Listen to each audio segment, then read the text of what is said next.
Hello, मेरा नाम है चंद्रहास। स्टडी स्मार्ट में आपका स्वागत है। दोस्तों, SBI PO प्री में पूछा गया एक पज़ल काफ़ी लोगों को परेशान कर रहा है। बहुत सारे लोगों की रिक्वेस्ट आ रही है कि इस पज़ल का सल्यूशन क्या होगा, करेक्ट आंसर क्या होगा, ये आप बताइए। तो मैंने इसलिए इस पज़ल को लिया हुआ है। बर्थ ईयर की ये पज़ल है।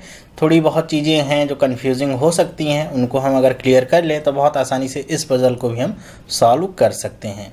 तो चलिए स्टार्ट करते हैं और देखते हैं कैसे इसको सॉल्व करेंगे और क्या कुछ प्रॉब्लम्स हैं जिनको आप फेस कर रहे होंगे।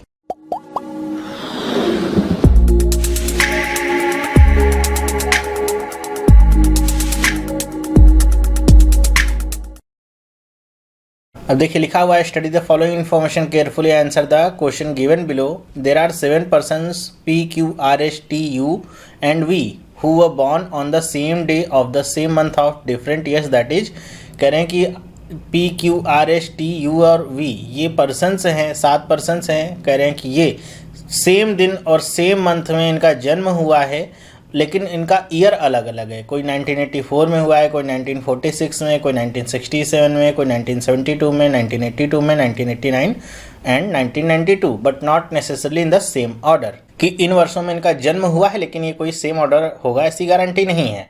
फिर लिखा हुआ है, note their ages are considered as on the same month and day of 2017 as their date of birth. कह रहे हैं कि अभी से जो उनकी एज है वो उसी दिन पे कैलकुलेट हो रही है और उसी महीने पे कैलकुलेट हो रही है 2017 में, जब उनका जन्म हुआ था। ठीक है, इसका कहने का मतलब क्या है कि मान लेते हैं कि अगर किसी पर्सन का जन्म हुआ है 10 मार्च 1989 को, ठीक है, तो आज जो डेट यहाँ पे कैलकुलेट हो रही है एज को लेकर के, वो क्या है, 10 मार्च और 2017 है ये। ठीक है, बस ये डिफरेंस है। ओके, अब क्वेश्चन क्या है देखिए।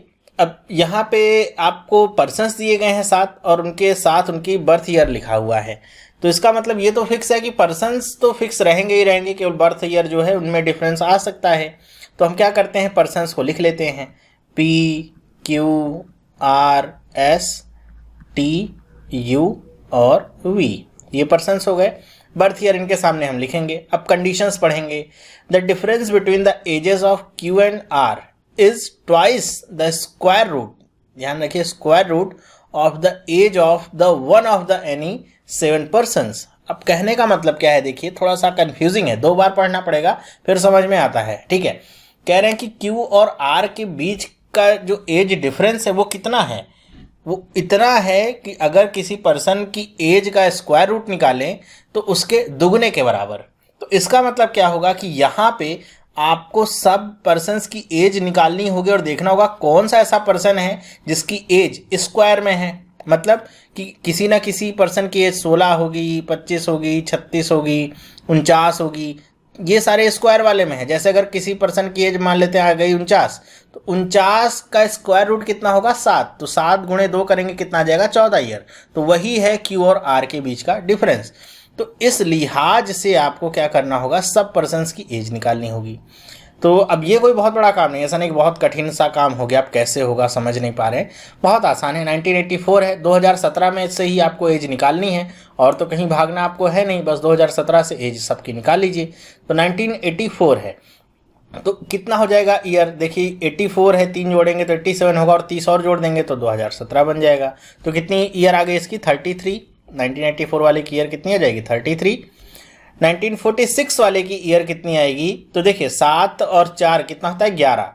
एक और जोड़ देंगे तो कितना हो जाएगा, 70 और 1 71। 71 साल आ गई 1946 वाले की। ये तो समझ रहे होंगे, सिंपल सी मैथ है। 46 में आप 70 जोड़ेंगे तो 2016 होगा, एक और जोड़ दीजिए 2017 हो जाएगा। ये 1967 है, 1967 और 2017 कितने का डिफरेंस होगा, देखिए 6 है और 5, 6 5 11 होता है, तो 50 हो जाएगी इसकी एज। लाइन से ही मैं लिख रहा हूँ। 1972 देखिए 67 वाले की एज कितनी है, 50। अब 72 वाले की एज मतलब 5 ईयर बढ़ा, यहाँ पे 5 ईयर हम आगे बढ़ गए हैं, मतलब एज तो 5 ईयर कम हो गई होगी। तो 50 में से आप 5 घटा लीजिए, कितना हो जाएगा, 45। फिर देखिए क्या है 1982 हो गया, 72 से हम सीधे 10 ईयर का गैप यहाँ पे जंप हुए हैं, तो मतलब 10 ईयर यहाँ पे कम कर दीजिए, तो नेक्स्ट ये एज कितनी हो जाएगी 35 साल। फिर यहाँ पे हम क्या कर रहे हैं 7 ईयर आगे बढ़ जा रहे हैं, तो इसमें से भी हम 7 घटा देते हैं, कितना हो जाएगा 28 साल।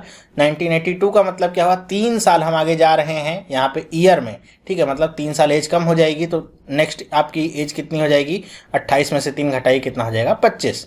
तो अब आप देखिए सबकी एज, किसी की एज जो है स्क्वायर में है क्या, तो 25 वाली आपको एज केवल स्क्वायर मिलती है और कोई नहीं मिलती। अगर हाँ यहाँ पे अगर 2 से 1 से अधिक एज ऐसी होती जो स्क्वायर में होती तब कन्फ्यूजन हो जाती, लेकिन अब यहाँ पे देख रहे हैं कि केवल एक की ही एज ऐसी है जो स्क्वायर में है, मतलब हम इसी को लेंगे, तो 25 का स्क्वायर रूट कितना आ जाएगा 5। अब ये कोशिश मत करिएगा कि यहाँ पे 50 का भी तो कुछ ना कुछ स्क्वायर रूट आ सकता है, हमको कैसे पता कि हमको परफेक्ट स्क्वायर वाला ही लेना है, तो ये थोड़ा सा कॉमन सेंस आपको यहाँ पे यूज करना होगा।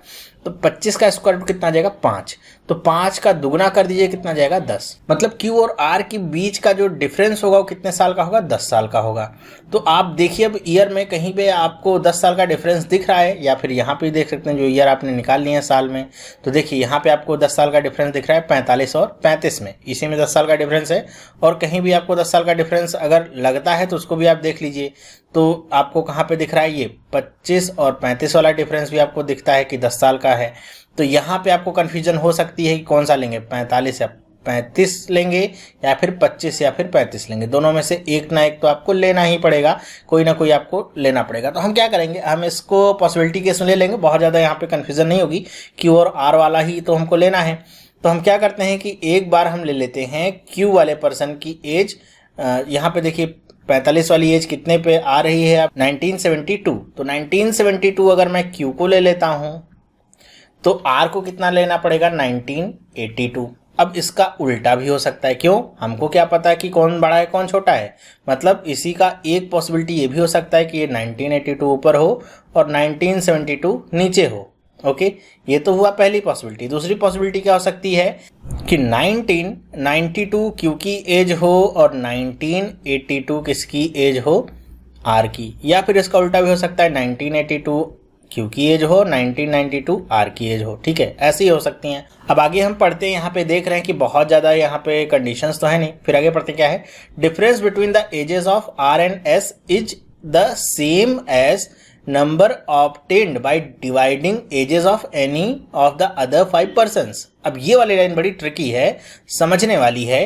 कह रहे हैं कि R और S के बीच का जो एज डिफरेंस है वो कितना है, R और S को छोड़ करके बाकी के जो 5 पर्सन्स हैं उनकी एज को, अगर उनमें से किसी की एज को जो आप डिवाइड करेंगे तो वही मिलेगा R और S के बीच का डिफरेंस। तो इसका मतलब क्या है कि अब सारी एजेस को आप लेकर के देखिए कि कौन किससे डिविजिबल है, पूरी की पूरी डिविजिबल होनी चाहिए, मतलब यहाँ पे पॉइंट में आंसर नहीं। तो आपको क्या देखने को मिलेगा, यहाँ पे 5 पर्सन्स वाला होता है तो कुछ लोग ऐसे करते हैं कि 5 को जोड़ लेते हैं, सोचते हैं 5 को जोड़ लेते हैं, फिर 5 को यहाँ पे डिवाइड कर देंगे। तो एवरेज नहीं कह रहा है, यहाँ पे कह रहा है कि किसी इन 5 पर्सन्स में से किसी भी 2 पर्सन की एज को डिवाइड करने पे जो एज आती है या फिर जो ईयर आ रहा है वही R और S के बीच की एज का डिफरेंस है।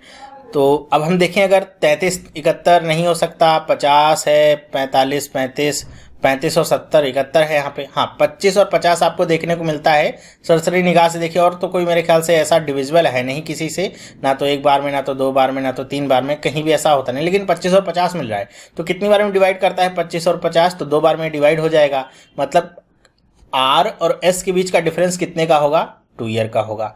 तो अब आपको यहाँ पे समझना होगा सारी कंडीशंस के अनुसार कि यहाँ पे अगर 1982 R की एज होगी तो S की एज कितनी होनी चाहिए 1984 या फिर 1980, दोनों हो सकता है।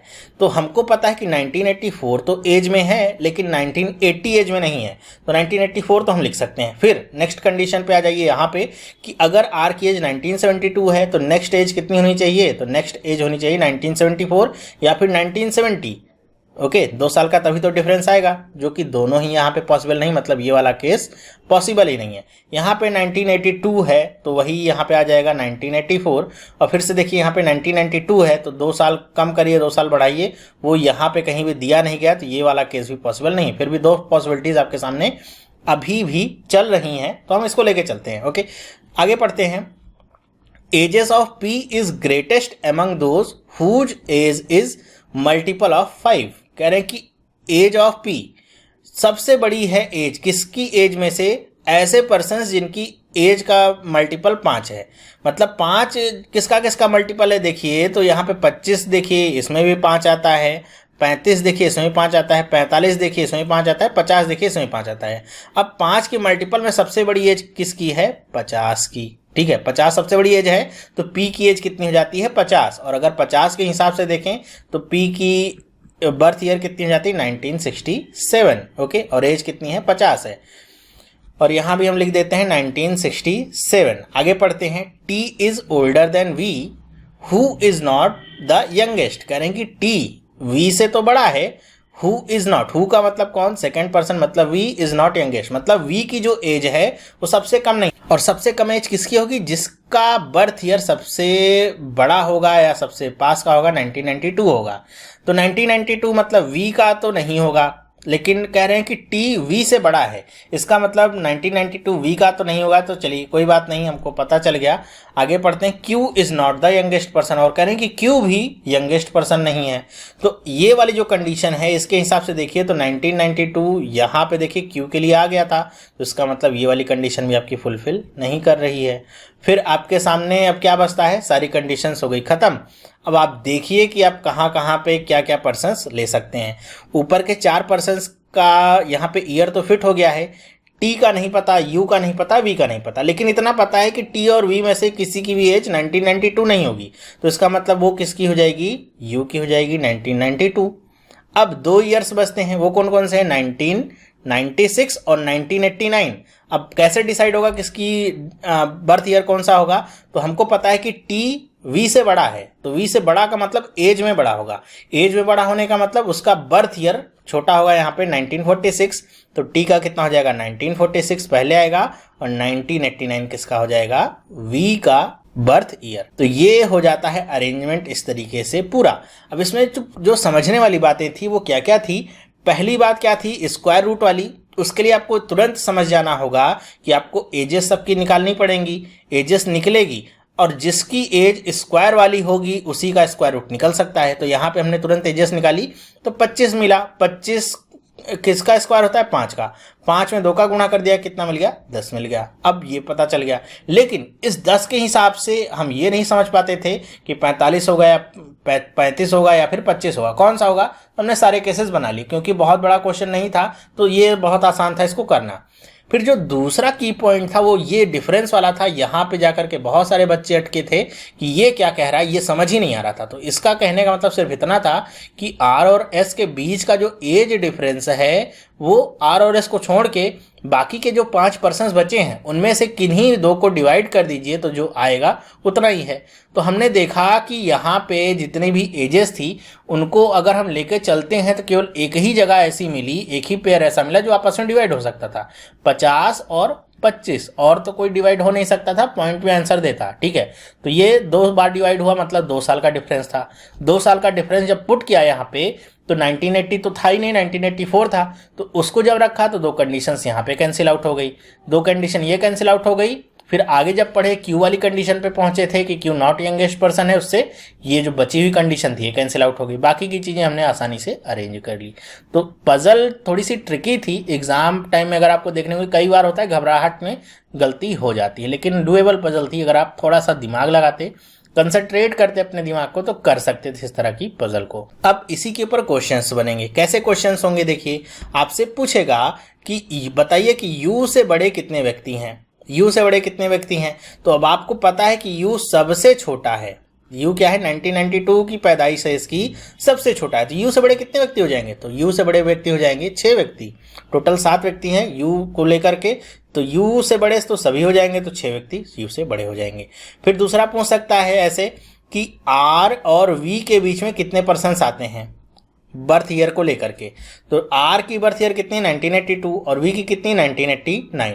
तो अगर आप देखिए तो यहाँ पे आर और वी के बीच में कोई भी ऐसा पर्सन नहीं है जिसकी डेट ऑफ या फिर कह लीजिए बर्थ ईयर बीच में आती हो। तो मतलब कितना हो जाएगा, 0। ओके ऐसे ही थोड़ा से कॉन्सेप्चुअल क्वेश्चंस बन सकते हैं यहाँ पे, या फिर ऐसे ही कह सकता है यहाँ पे पेयर बना सकता है कि दो दो का पेयर बना के कह देगा कि ये किसी तरह संबंधित है, बताइए कौन संबंधित नहीं है। या फिर ऐसा कह सकता है कि सबसे यंगेस्ट कौन है, ठीक है, तो यंगेस्ट वाला कौन हो जाएगा, यू हो जाएगा। या फिर कह देगा सबसे ओल्डेस्ट कौन पर्सन है, तो सबसे ओल्डेस्ट कौन सा पर्सन होगा, 1946 वाला कौन है, टी है, ठीक है। इस तरह से 4-5 क्वेश्चंस आपको एग्जाम में देखने को मिले होंगे, जिन्होंने एग्जाम दिया होगा उनको पता होगा, ठीक है। तो ये हमने देखा कि पजल कैसे सॉल्व करनी है और क्या कुछ सावधानियां यहाँ पे बरतनी चाहिए, क्या कुछ की पॉइंट थे इनको आपको ध्यान में रखना चाहिए था। तो मेरे ख्याल से आप सबको समझ में आ गया होगा। तो अगर आपको समझ में आया है और आपको अच्छा लगा कि यहाँ पे अगर आपका आंसर सही है तो आप मुझे कमेंट करके बताइएगा कि आपको ये पसंद आया, और अगर वीडियो पसंद आया तो लाइक करना ना भूलें और अपने दोस्तों के साथ भी इसे ज़रूर शेयर करें, जिससे ज़्यादा से ज़्यादा लोगों तक ये जो पज़ल काफ़ी कन्फ्यूजिंग हो रही है पहुँच सके और लोग अपना आंसर भी मिला सकें और जानते भी रहें कि इस तरह की अगर पज़ल आएगी तो कैसे उसको सॉल्व करना है। कन्फ्यूज़ तो बिल्कुल भी नहीं होना है, थोड़ा सा प्रेजेंस ऑफ माइंड यहाँ पे लगेगा, जो कि एग्जाम टाइम में कई बार देखने को कम मिलता है, ठीक है। तो इस वीडियो में बस इतना ही। अगर आपको ये वीडियो पसंद आया, पहली बार इस चैनल पे आए हैं तो आप भी इस चैनल को सब्सक्राइब कर सकते हैं, जिससे इस तरह की वीडियोस आपको मिलती रहेंगी और आपकी प्रिपरेशन और अच्छी होती रहेगी। तो ये वीडियो देखने के लिए आपका बहुत बहुत धन्यवाद। अब हम मिलेंगे नेक्स्ट वीडियो में, तब तक के लिए have a nice day and bye.